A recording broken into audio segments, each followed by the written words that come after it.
आता हे आमचे जे डायरेक्टर आहेत ते परळीचे आहेत आणि ज्यावेळेस ते गाणं बघितलं त्यावेळेस डोक्यात एक विचार आला की परळीकराचा नाद करायचाच नाही. परळीकर म्हणजे परळीकरच आहे आणि गाणं लय भारी झालं. आम्हाला आनंद वाटतोय आणि आम्हाला वाटलं सुद्धा नव्हतं आम्ही ह्या गाण्यामध्ये येतो इथपर्यंत येतो. हां, म्हणजे जेव्हा नवीन रील काढायला सुरू केल्या तर तेव्हा खूप लोक नावं ठेवायचे शेजारी. पण जसे व्हिडिओ व्हायरल झाले, जसे महाराष्ट्रातले लोक ओळखायला लागले, तसं आता तेच लोक स्टेटस ठेवतात, आमच्यासोबत फोटो काढतात. आधी फोन करून सांगायचे की असे व्हिडिओ काढू नका आणि आता म्हणतात की हे आमचीच पाहुणे येतं, हे आमचीच नातेवाईक येतं. मला सांगायचे आल्या तर फार आनंद वाटला. इथं दर्शनाला गेलो की आम्हाला आनंद सुरू झाला. मग आता सध्या महाराष्ट्रात सर्वच जण पाहत आहेत की हॉटेल भाग्यश्री असेल किंवा ते तिरंगा हॉटेल असेल किंवा 2 सॉन्ग लिहिले होते त्यांच्यावरती आणि एक सॉन्ग आम्ही फायनल केलं की बाई हे सॉन्ग करूया. आला या जावाई लाडाचा, मटणाचा बेत नाही सोडायचा. मग ही टॅगलाईन जेव्हा मग मी लिहिली, फिल्म्स असो, वेबसिरीज असो, पण सुरुवात झाली आहे, इतका छान रिस्पॉन्स दिलाय. महाराष्ट्राला वेड लावणाऱ्या जे रील्सचे आहेत ते मोठ्या प्रमाणामध्ये चव्हाण परिवाराच्या व्हायरल होत आहेत. त्यांचे सासरे असतील, त्यांच्या सासूबाई असतील आणि स्वतः चव्हाण सर असतील, त्यांच्या पत्नी असतील आणि हसवण्याचं देखील काम करत आहेत आणि मोठ्या प्रमाणामध्ये काही कमेंट्सचे देखील व्हिडिओ त्यांचे आपल्याला पाहायला मिळाले. आणि त्यांचं आत्ता एक नवीन गाणं देखील लॉन्च झालं आहे आणि गाणं परळीच्या या पावननगरीमध्ये स्क्रीनवरती देखील दाखवण्यात आलं आहे. राज्याचे उपमुख्यमंत्री अजितदादा पवार असतील, राज्याचे माजी मंत्री धनंजय मुंडे यांच्या वाढदिवसाच्या जे रील्स स्पर्धा असतील किंवा विविध स्पर्धाच्या बक्षीस वितरणाचा कार्यक्रमादरम्यान त्यांचं स्क्रीनवर गाणं जे आहे ते दाखवण्यात आलं आहे आणि थेट ते पूर्ण परिवार जे आहे ते माझ्यासोबत आहेत. परळीच्या पावननगरीमध्ये गाणं स्क्रीनवर प्रकाशित झालं आहे. काय भावना आहेत? आता हे आमचे जे डायरेक्टर आहेत ते परळीचे आहेत आणि ज्यावेळेस त्यांनी मला हे सांगितलं की असं गाणं करायचं आहे, मी म्हणलं यार कसलं असं गाणं. आता येतात ना कुणी बी म्हणतात ना गाणं करू. डोक्यात काय एवढं नव्हतं की इतकं भारी गाणं होईल. पण ज्यावेळेस ते गाणं बघितलं त्यावेळेस डोक्यात एक विचार आला की परळीकराचा नाद करायचाच नाही. परळीकर म्हणजे परळीकरच आहे आणि गाणं लय भारी झालं. अपेक्षेपेक्षा जास्त गाणं मला तर लय आवडलं आणि तुम्हाला सुद्धा आवडलं. आमच्या PP एंटरटेनमेंट चॅनल यूट्यूबचं, त्याच्यावर तुम्ही सुद्धा जाऊन बघा. गाणं खतरनाक आहे एकदम. आलाय जावाई लाडाचा, कधी जावायला टोमणे देखील मारले ते रील्समध्ये आणि त्यांचं गाणं आज प्रकाशित झालंय परळीच्या पावननगरीमध्ये. काय भावना आहेत बरं तुमच्या? आम्हाला आनंद वाटतोय आणि आम्हाला वाटलं सुद्धा नव्हतं आम्ही ह्या गाण्यामध्ये येतो इथपर्यंत येतो. आज आनंद वाटलाय, चांगलं झालं. ज्यावेळेस तुम्ही पहिली रील बनवली त्यावेळेस आणि जसं रील तुमच्या थोडेफार व्ह्यूज स्टार्टला येत असतील त्यावेळेस काय अडचणींना सामोरं जावं लागायचं? कुणी असं रील्स काढताय, हे काय नेमकं करतायत सोशल मीडियावरती, असे काही प्रतिक्रिया उमटत होत्या त्यावेळेस? हां, म्हणजे जेव्हा नवीन रील काढायला सुरू केल्या तर तेव्हा खूप लोक नावं ठेवायचे. शेजारी, पाहुणे रावळे, आजूबाजूचे सगळेच लोक ऑलमोस्ट नावं ठेवत होते की काय सुरू आहे, काय करतायत हे. म्हणजे रील्सचं 2-4 वर्षापूर्वी असं आमच्या इकडे खेडेगावामध्ये वगैरे जास्त कोणी काढतच नाही, त्याच्यामुळं खूप लोकांनी नावं ठेवले. पण जसे व्हिडिओ व्हायरल झाले, जसे महाराष्ट्रातले लोक ओळखायला लागले, तसं आता तेच लोक स्टेटस ठेवतात, आमच्यासोबत फोटो काढतात. खूप म्हणजे सगळ्या पब्लिकच्या सपोर्टमुळं नाव ठेवण्यापासून ते नवाजण्यापर्यंतचा प्रवास झाला. म्हणजे आधी फोन करून सांगायचे की असे व्हिडिओ काढू नका आणि आता म्हणतात की हे आमचीच पाहुणे येतं, हे आमचीच नातेवाईक येतं. मला सांगायचे माझे पाहुणे रावळे की तुमच्या पोरीला जावायला म्हणा की हे व्हिडिओ काढायचे बंद करा, लोक नाव उठवतात. आणि आता तेच काय म्हणतात, आमच्या इथं या, ही माझी बहीण आहे, हे बहिणीचे लेकन जावाईत, हे आमच्यासोबत असं स्वतः घडलेलं आहे. गाणं देखील आता प्रकाशित झालंय तुमचं जावयाचं, तुम्ही देखील त्याच्यामध्ये सहभाग नोंदवलाय. सगळी टीम जी आहे ती बीड जिल्ह्यातलीच आहे असं म्हणायला कुठलंही वावगं ठरणार नाही. आज काय भावना आहे त्या परळीच्या पावननगरीमधून? पावननगरीमधून परळीच्या आम्हाला आल्या तर फार आनंद वाटला. इथं दर्शनाला गेलो की आम्हाला आनंद सुरू झाला. म्हणजे हे उत्सवपणा झाला मनामध्ये आणि मग पुन्हा चांगलं वाटायला लागलं आम्हाला. म्हणजे चव्हाण सरांकडे गेलात आणि आपल्याला गाणं वगैरे तयार करायची, ही तुम्ही त्यांना आयडिया दिली? सगळ्यात पहिले तर आयडिया नव्हती दिली, कारण ते साक्षीची शेजारी आहेत, म्हणजे नेकनूरचीच आहे. साक्षी पण नेकनूरची आहे. मी आणि साक्षी म्हणजे गेल्या वर्षभरापासून आम्ही सोबत करायचो कंटेंट वगैरे, काहीतरी रील्स वगैरे. दोघांनी सोबत यूट्यूब चॅनल ओपन केलं, दोघांनी सोबत मॉनिटाईज केलं. मग सोबत काय करावं आणखी काहीतरी, मग साक्षीने सांगितलं की बाबा आमच्याकडे आहेत फेमस रील स्टार वगैरे असे असे आहेत. मग मी म्हटलं की चांगलेत बाबा, खूप छान आहे, डाऊन टू अर्थ आहेत आणि चांगला कंटेंट होऊ शकतो त्यांना घेऊन. मग काय वेब सिरीज करावी का? मग वेब सिरीज एवढा लवकर नको, मग असं काहीतरी गोष्ट करूया जेणेकरून चांगली व्हायरल पण होऊ शकेल. मग आता सध्या महाराष्ट्रात सर्वच जण पाहत आहेत की हॉटेल भाग्यश्री असेल किंवा ते तिरंगा हॉटेल असेल किंवा कोणीही असेल की बोकड कापलन, चिकन, नॉनव्हेजचं वगैरे खूप हाईप चालू आहे सध्या. आणि दादांचे जेव्हा मी व्हिडिओज पाहिले लखनदादांचे की तेच होतं, जावाई, मटन, चिकन आणि ह्या सगळ्या गोष्टी होत्या. तर मग जी गाण्याची जी शब्द रचना केली आहे, नेमकं याच्यामध्ये कुणी कुणी डोकं लावलं, किती जण याच्यामध्ये सहभागी आहेत, आम्हाला देखील खूप मजा आवडली. अच्छा, म्हणजे ते काय झालं, मी जेव्हा साक्षीने सांगितलं काहीतरी करूया म्हणून मी जेव्हा पूर्णच स्टार्टपासून एंडपर्यंत परत व्हिडिओ पाहिले, मी पहिल्यापासून त्यांचा फॅन आहेच, पण व्हिडिओ पाहिले आणि त्याच्यानंतर मग सुचलं मला की बाबा जावाई, चिकन, मटन ह्याच गोष्टींवर आधारित पाहिजे. म्हणून सगळ्यात पहिल्यांदा मी टॅगलाईन लिहिली. खरं तर 2 सॉन्ग लिहिले होते त्यांच्यावरती आणि 1 सॉन्ग आम्ही फायनल केलं की बाबा हे सॉन्ग करूया. आणि मग ते आलाया जावाई लाडाचा, मटणाचा बेत नाही सोडायचा. मग ही टॅगलाईन जेव्हा मग मी लिहिली तेव्हा म्हटलं की या टॅगलाईनला घेऊन आपण पुढे जाऊया. आणि मग पुढे जात राहिलो. 3 बीट पूर्ण केले. पण 3 बीट पूर्ण केल्यानंतर असं झालं की बाबा यात गोष्ट कंप्लीट होत नाहीये, जावाई गावात येत आहेत वगैरे. वेळ किती लागला, किती दिवसांचा कालावधी लिखाणाला गेला गाण्याला? लिखाण खरं सांगायचं झालं म्हणजे कोणाला असं वाटणार नाही, मी एका दिवसात गाणं लिहिलेलं आहे ते. कारण लिखाणाचं कसं आहे माहिती आहे का, कुठलंही प्रत्येक लेखकाची वेगवेगळी पद्धत असते. कोणाला 1 वर्ष लागतं, कोणाला 6 महिने लागतात, कोणाला 5 मिनटं लागतात.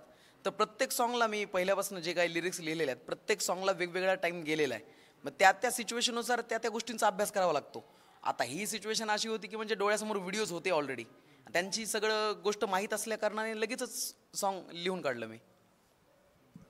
काय जसं की सांगितलं तुम्ही त्यांना चव्हाण परिवाराची माहिती वगैरे दिली, हे रील्स वगैरे बनवतात, आता पूर्ण गाणं वगैरे लॉन्च झालं आहे, काय नेमकं प्रतिक्रिया आहेत? मला खूप आनंद होतो आहे, कारण नंदुरून मी 1 वर्षांपासून कंटिन्यू सोबत काम करतो आहे, कंटेंट बनवतो आहे, की काही ना काही करायची जिद्द होती की आपण करूयात.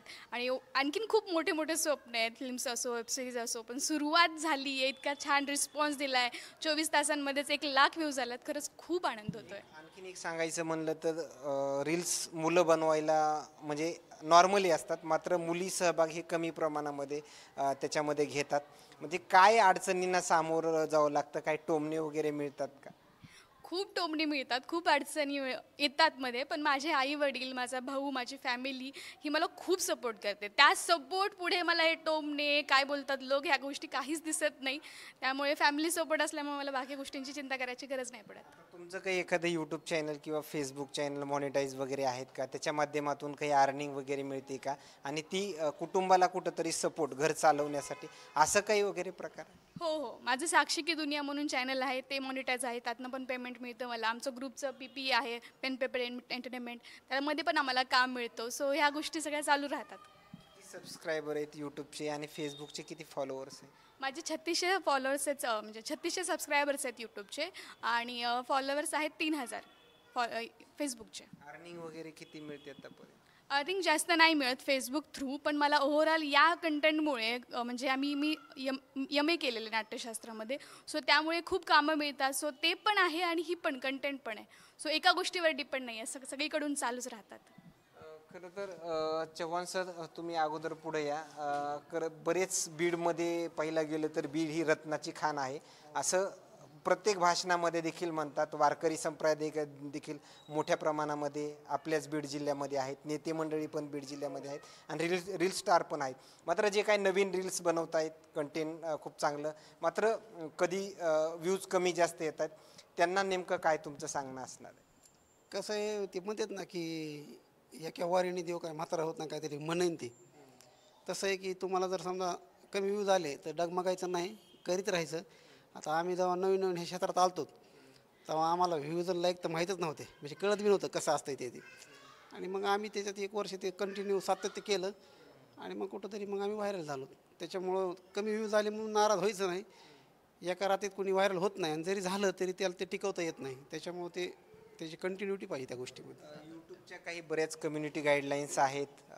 कधी कधी त्या अडचणींना सामोरं गेलात का? कधी तुमचं कुटुंब कधी प्रेशरमध्ये आलं का, डिप्रेशनमध्ये आलं का? किंवा यूट्यूबच्या कम्युनिटी गाईडलाईन्सच्या आपण काही विरोधामध्ये गेलो, कधी प्लॅटफॉर्म वगैरे बंद पडला का? काही वेळ असा काही एखाद्या वेळेस प्रकार वगैरे? नाही नाही, तसं तर कधी झालंच नाही, कारण आमचं जे कंटेंट आहे का ते ओरिजिनल आहे.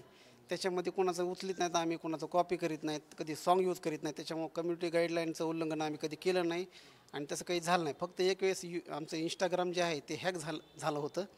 एक लेडीजच्या अकाउंटवर मेसेज आला होता, हिला प्रमोशन करायचं आहे, तुम्हाला मी 1000 रुपये काहीतरी देते आणि आमची ही पोस्ट टाका. तर हिने गडबडीत काय केलं, त्याच्यावर क्लिक केलं आणि ते अकाउंट लगेच उडालं. पण मी जरा थोडा हुशार असल्यामुळे मी ते लगेच रिकवर केलं. खरं सांगायचं म्हणलं तर म्हणजे जे काही प्लॅटफॉर्म आहे, यूट्यूब टीम असेल किंवा फेसबुक टीम असेल किंवा इंस्टाग्राम टीम असेल, म्हणजे जे करेक्ट चांगल्या पद्धतीमध्ये रील्स बनवतात, व्हिडिओ बनवतात, त्याला सपोर्ट वगैरे करतात ह्या टीम सगळ्या? इंस्टाग्रामची टीम नाही, फेसबुक सगळे फेसबुक टीम आहेत, जेवढे काही प्लॅटफॉर्मच्या टीम आहेत ते सपोर्ट वगैरे करतात. त्यांचं काय सपोर्ट करायचं समजत नाही. त्यांना आपण बघत नाही, ते आपल्याला बघत नाहीत, तसं काहीच नसतं. ते आपण फक्त व्हिडिओ टाकाय, त्यांचे कामगार आहेत. आपण रोज काम करायचं फक्त, ते फक्त वॉच ठेवतात आपल्यावर. कधी बंद पडलं, OTP वगैरे रेग्युलर त्यांनी देणं, हाच व्यक्ती आहे का, मेलवर OTP देणं, ह्या सगळ्या गोष्टी व्यवस्थितरित्या यूट्यूब टीमच्या माध्यमातून हे व्यवस्थितरित्या ते सिक्युरिटी आहे ना, फेसबुकला सिक्युरिटी, तुम्हाला सांगतो इंस्टाला सिक्युरिटी, 2 स्टेप्स व्हेरिफिकेशन म्हणून असतं ते, त्याची एकदम भारी सिक्युरिटी. असं तुमचं अकाउंट तुम्ही काढ्या केल्याशिवाय अकाउंट हॅक होऊ शकत नाही. स्पष्ट मला एक पहिलं पेमेंट तुम्हाला कधी आलं आणि तो नेमका आनंद कुटुंबाचा काय होता? मला पहिलं पेमेंट म्हणण्यापेक्षा मला $1 आलता. $1 आमचा शिवानी झालता त्या दिवशी, $1 आलता. तर असं वाटत होतं की मला करोड रुपये आलेत. आनंद लय झालता. $1 आलता आणि मग 2 महिन्यांना आम्हाला काहीतरी 8-10 हजार पेमेंट आलतं. पहिल्यांदा कोणत्या नावानं अकाउंट ओपन केलं होतं आणि त्यानंतर आता किती अकाउंट नेमकं तयार झालं? पहिल्यांदा एकच होतं, माझ्या नावाने होतं वैष्णवी चव्हाण म्हणून. त्यानंतर मी यांचे टिकटॉकला व्हिडिओ काढले, त्यानंतर वैशुलकी ऑफिशियल टाकलं. आता आमचं फेसबुकला वैशुलकी ऑफिशियल म्हणून मेन अकाउंट आहे 1.1 मिलियनचं. वैष्णवी चव्हाण म्हणून एक अकाउंट आहे 6.5 लाख फॉलोअर्स आहेत त्याचं, जे माझं आहे. नंतर एक इंस्टाग्रामला अकाउंट आहे, त्याचे 5.5 लाख फॉलोअर आहेत आणि यूट्यूबला आहे त्याचे 9.5 लाख फॉलोअर आहेत. आता मामा मामीचं एक जे आहे ते नवीन अकाउंट दिसतंय, मात्र दोन्हीचं अर्निंग वगैरे आत्तापर्यंत, जसं की तुम्ही सुरुवात केली, आत्तापर्यंतचे अर्निंग वगैरे किती आले असं काही तुम्हाला सांगता येईल का? सांगा येईन, पण आता ते असं नाही सांगू शकत आपण. पण लई मोठे येत आहे. हां, बऱ्यापैकी भागत आहे. पोट पाणी भागत आहे आपलं, शोक पाणी भागत आहे. बाकी काय मंथली वगैरे तुमचा, जसं की मामी म्हणते, तर मटणाचा वगैरे खर्च यांचा भागतो? आमच्यावर जास्त लोड होता, आता जरा थोडा ते पण भाजू त्या मटणाचा. पहिला सगळा लोड आमच्यावरच होता मटणाचा. आता कधी जावयाच्या मटणावर आतापर्यंत किती खर्च केला? आधी केले आम्ही, पण आता तेच आम्हाला आणायला लागलेत. आता म्हणजे आमचे पहिलं जाऊ द्या, पण आता त्याने आम्हाला चांगलं सहकार्य करायला लागले ना. म्हणजे आपण त्यांना पहिलं केलं, मग ते आपलं हे करायला. त्यांचा खर्च कशाला काढायचा आहे? त्यांना नाराज करून भागणार आहे का? आता ते मामा म्हणताय की आता आम्हाला पण ते खाऊ वगैरे घालत. मग आता ते आमच्या भाषेच आहेत, आम्हाला बघतील म्हणून आम्ही त्यांना मुलगी दिलेली आहे आमची. मग ते आम्हाला बघणार, आमचा अधिकार आहे त्यांच्यावर. तुमचे जे इनबाई जे आहेत त्या देखील कधी तुमच्या व्हिडिओमध्ये पाहायला मिळतात आम्हाला, मात्र या गाण्यामध्ये त्यांचा रोल आहे की नाही? नाही तर त्या ह्याच्यामध्ये गाण्यामध्ये नाही. नेमकं आईला, सासूबाईंना नेमकं काटा जर घेतलं असतं. नाही म्हणजे टाळण्याचं वगैरे काही नाहीये. त्यांनी जसं गाणं होतं का, गाण्याच्या लिरिक्समध्ये जेवढे होते का तेवढेच लोक घेतले ते, असं म्हणजे टाळण्याचं वगैरे काही नाही. नेमकं कालावधी किती गेला गाणं वगैरे तयार करण्यासाठी? डान्सच्या वेगवेगळ्या हे असतील, स्टेप्स असतील वगैरे. खरं सांगायचं झालं ना, फक्त म्युझिकला थोडा वेळ गेला, 10 ते 15 दिवस. त्याच्यानंतर आम्ही आय थिंक सोमवारी मी गेलो, यांना भेटलो, रविवारी भेटलो, त्यांना सांगितलं की असं असं करायचं आहे सॉन्ग. पहिलीच भेट. सोमवारी सगळी तयारी केली, सोमवारी संध्याकाळी 1 तास रिहर्सल केली, मंगळवार बुधवार शूटिंग केलं, बुधवारी रात्री पुण्याला निघालो, गुरुवार शुक्रवार एडिट केलं, शनिवारी त्याला CC केलं, रविवारी रिलीज केलं. एका आठवड्याची गोष्ट. म्हणजे आलाय जावई लाडाचा. पुढलं प्लॅनिंग नेमकं काय आहे? पुढचं प्लॅनिंग खूप छान छान आहे, पण आमच्यासोबत असं खूपदा झालं आहे की आम्ही सांगितल्यानंतर ना होत नाहीत गोष्टी. सो तुम्हाला खूप लवकर पाहायला मिळेल. तुम्ही पेन पेपर एंटरटेनला सबस्क्राईब करून ठेवा, तुम्हाला नोटिफिकेशन लवकरच मिळेल. खरं तर याच्या माध्यमातून म्हणलं की अर्निंग वगैरे येते, सेटअप चालवणं खूप कठीण असतं बाकी बघणं खूप आम्हाला व्ह्युजरला चांगलं वाटतं, मग सेटअप चालवणं खूप अवघड असतं.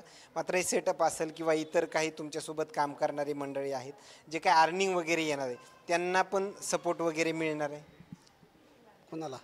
म्हणजे बाकी तुमची जी टीम जी आहे हे सगळा सेटअप वगैरे चालणार ते अर्निंगच्या माध्यमातून असं पुढील नवीन कंटेंट जे आहे किंवा नवीन व्हिडिओचे येत आहेत असेच बनवीत वगैरे राहतात.